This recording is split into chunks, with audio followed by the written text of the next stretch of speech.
दोस्तों नमस्कार। आज आपके सामने एक बार फिर हाजिर हुआ हूँ सुबह सुबह करने को चर्चा। दोस्तों, स्टार्टअप के बिजनेस में करने में लगातार प्रयासों से आप सफल ज़रूर हो सकते हैं। हाँ, वो बात अलग है कि स्टार्टअप के बिजनेस में थोड़ी परेशानियाँ ज़रूर आएंगी। अगर इन परेशानियों को आप ये पड़ाव पार कर लेते हैं और लगातार अपने काम को करते रहेंगे दोस्तों, तो कुछ ही समय बाद आपको लोग पागल की संज्ञा देंगे, लेकिन इससे घबराना नहीं है दोस्तों।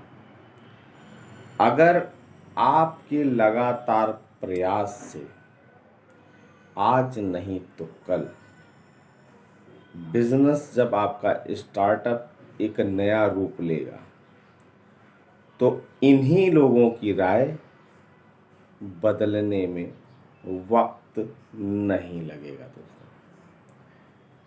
फिर इन लोगों का कहना होगा कि तुम्हारी किस्मत अच्छी थी, लेकिन जिन लोगों ने आपका संघर्ष देखा है वो समझ सकते हैं आपकी बिजनेस करने की कला को। और आने वाले समय में वो लोग तो साथ में काम कर ही रहे हैं। जिन लोगों की राय आपके प्रति निगेटिव थी, जब आप सक्सेस की तरफ बढ़ेंगे दोस्तों, तो कहीं ना कहीं वो भी आपके पीछे इस बिजनेस में काम करने को आएंगे दोस्तों। तो आपको अपने लगातार प्रयासों को छोड़ना नहीं है और लगातार प्रयासों को करते रहिए। थोड़ी रुकावटें आ सकती हैं, लेकिन अगर आपका विज़न क्लियर है दोस्तों और आपको अपने ऊपर पूरा विश्वास है, तो अपने कदम पीछे मत हटाइएगा। अगला वीडियो हमारे माननीय मोदी जी को आप ज़रूर सुनिएगा कि इन्होंने क्या कहा है और क्या इनका जो कहना है आपकी लाइफ में कहीं न कहीं ये रिलेट कर रहा है। तो दोस्तों, अगर ये रिलेट कर रहा है तो अपने कदम पीछे मत हटाइएगा। धन्यवाद दोस्तों। देश के हर इंसान के दिल में एक ख्वाब होता है। उस ख्वाब के साथ उसके मन में कुछ विचार भी होता है, आइडियाज भी होते हैं। कुछ लोगों के आइडियाज हर दिन पैदा होते हैं और शाम होते होते बाल मृत्यु हो जाता है। लेकिन कुछ लोग होते हैं जो आइडिया के साथ इन्वॉल्व हो जाते हैं, वो उससे बाहर नहीं निकलते हैं और पूरा परिवार परेशान हो जाते हैं कि ये कुछ करता नहीं, बस इसी में लगा रहता है, किसी से बात नहीं करता है, कुछ यार दोस्तों से नहीं मिल रहा है, क्या हो गया है इसको, कहीं पागल तो नहीं हो गया। लेकिन वही एक दिन कुछ कमाल करके दिखा देता है, तब पूरे परिवार को लगता है नहीं नहीं साहब, इसमें तो पहले से ही ऐसा था।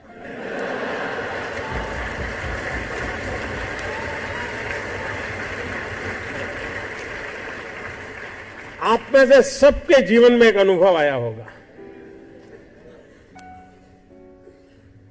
जो सर्वनाश आपने सुना। किसी की मां ने कहा हो या न कहा हो, लेकिन कम अधिक मात्रा में आपको सबको अनुभव आया ही होगा, क्योंकि ज्यादातर ये फर्स्ट जनरेशन एंटरप्रेन्योर है, ऑल स्टार्टअप्स। और जब कुछ सोचा होगा, नहीं बेटे अपना काम नहीं तो कहीं नौकरी कर ले। शुरू में जब दोस्तों ने सुना होगा, बहुत मजाक उड़ाया होगा, उपहास किया होगा, जाते आते आपको उसी उपनाम से सुनाते होंगे, ये कुछ करने वाला है, ये करने वाला है। फिर एक पल आया होगा, सारी दौर विरोध हुआ होगा, सब दूर परिवार के लोगों ने विरोध किया होगा, नहीं ये नहीं करना है, जाओ कमाओ, नौकरी कर लो, देखो उसका पहचान है, वो नेताजी को जानते हैं, जाओ उसको मिल लो।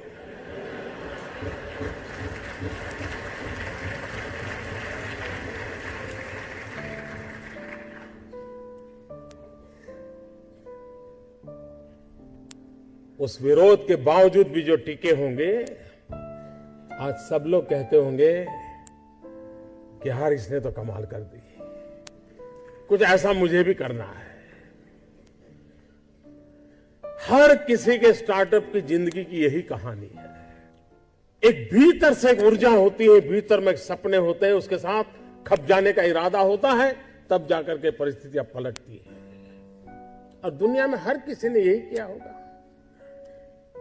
कभी आज हम सोचें कि 1423 आई थिंक 1423 कोलंबस जब निकला होगा, क्या मिलने वाला था?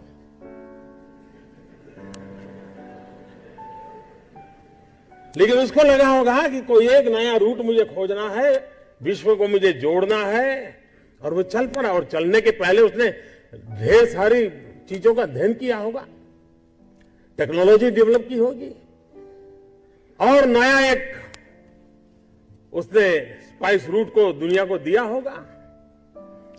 आज जो स्पेस में काम कर रहे हैं, शुरू जब हुआ होगा तब लोग मजाक उड़ाते होंगे, यार ये क्या कर रहे हैं। हर चीज की कहीं शुरुआत होती है, तो जो करता है उसी को दिखता है क्या होने वाला है, औरों को वही दिखता है कि ये पागल है।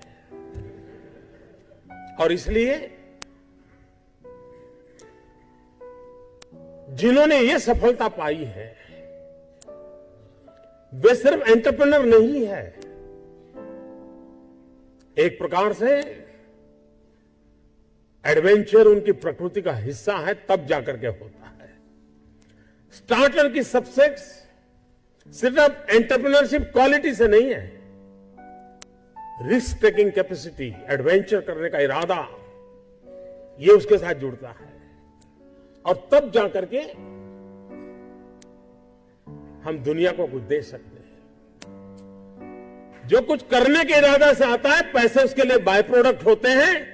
और आप सबने देखा होगा कि आप लोगों ने जब शुरू किया होगा, तब आपने बैंक बैलेंस क्या होगा ये कभी नहीं सोचा होगा, लेकिन किसकी जिंदगी में क्या बदलाव लाता हूं यह सोचा होगा, तब हुआ होगा। और स्टार्टअप का मतलब ये तो नहीं है कि हर किसी के पास $1 बिलियन का काम हो रहा है और 2000 लोग काम करें, जरूरी नहीं है। 5 लोगों को भी अगर मैं रोजगार देता हूं, तो मेरा स्टार्टअप मेरे देश को आगे बढ़ा रहा है।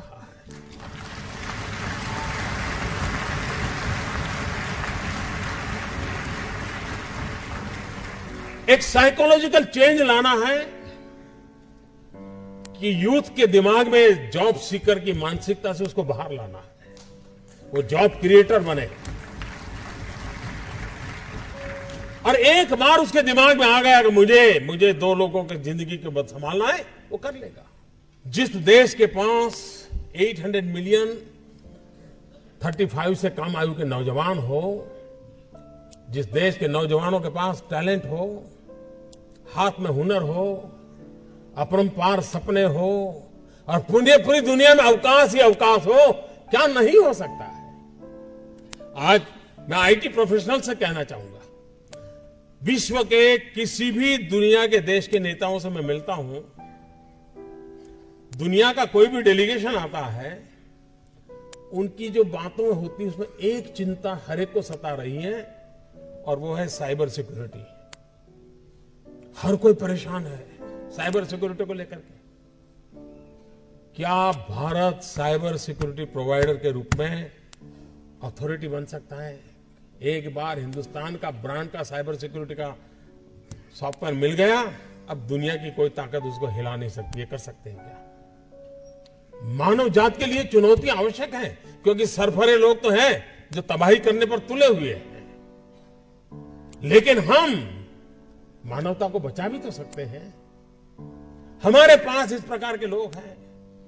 और ये भी सही है, भारत के पास मिलियंस ऑफ मिलियन प्रॉब्लम है, कोई इनकार नहीं कर सकता है। लेकिन एट द सेम टाइम मुझे इस बात का भरोसा भी है कि बिलियंस ऑफ बिलियन माइंड भी है। अगर मिलियन प्रॉब्लम है तो बिलियन माइंड भी तो हमारे देश में है। हर स्टार्टअप के पीछे कोई न कोई समस्या के समाधान का इरादा रहना चाहिए, और जब किसी स्टार्टअप के पास समस्या के समाधान का इरादा होगा तो उसकी संतोष का लेवल भी कहीं कुछ और होगा जी। जब किसी की जिंदगी में बदलाव लाता है तो उसको एक सेटिस्फेक्शन मिलता है। और इसलिए मैं वो कुछ करके दिखाऊं जिसमें मैं जॉब क्रिएटर बनूं, मैं वो कुछ करके दिखाऊं कि जिसके कारण किसी की जिंदगी में मैं काम आऊं, मैं वो कुछ करके दिखाऊं कि मेरे देश को एक कदम आगे ले जाने में मेरा भी कोई योगदान हो। इतना भी अगर सपना लेकर के हम चलते हैं, हम बहुत कुछ कर सकते हैं।